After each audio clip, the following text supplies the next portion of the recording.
Gonder is still reeling from a deadly mob attack in April, which occurred on this street during the funeral of a Muslim scholar. It was here at the Saturday market in Gonder where the violence happened. We've heard that as few as 8 people were killed to as many as 60. Some say it was just Muslims that were killed, others say it was Christians too. The UN says it's deeply concerned over what it calls interreligious clashes in this and other parts of Ethiopia. The country is locked in a vicious civil war, and analysts warn religious violence could add to its list of problems. The incident sparked retaliatory violence and protests against the country, including in the capital, Addis Ababa, where there was damage to buildings downtown.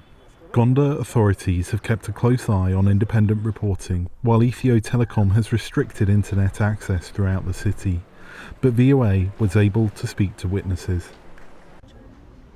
At the end of the funeral ceremony, Muslim youths took heavy stones from a nearby churchyard to encircle the grave. That's when youths from both sides began fighting.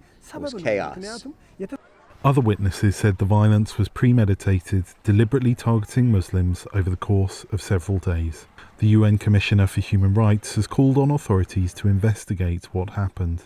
Police say they have launched an inquiry.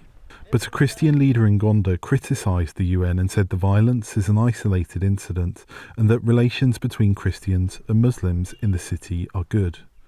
The violence, he said, is fuelled by some with a political agenda, including rebel groups.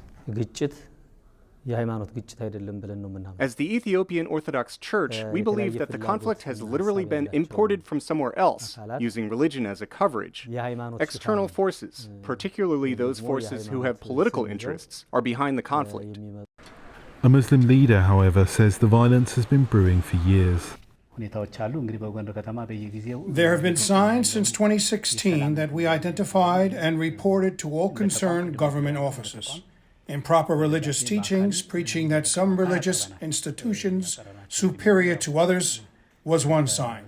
There was graffiti on local taxis that dehumanized people. A representative of the Ethiopian Orthodox Church in Gonder said there may be rogue preachers who engage in this kind of rhetoric, but they are not representative of the institution. One analyst says the Gonder conflict may be linked to both regional and religious identity. The Amhara region, where Gonder is situated, has seen a recent surge in ethnic nationalism. You know, it's interesting when it comes to the Amhara region. Muslims in Gonder and Gojam and so on, they don't refer to themselves as Amhara. They never have done. I mean, some young now will do. So Amhara in that area means Christian. And I think that's an important part when it comes to how complex ethnic identity is.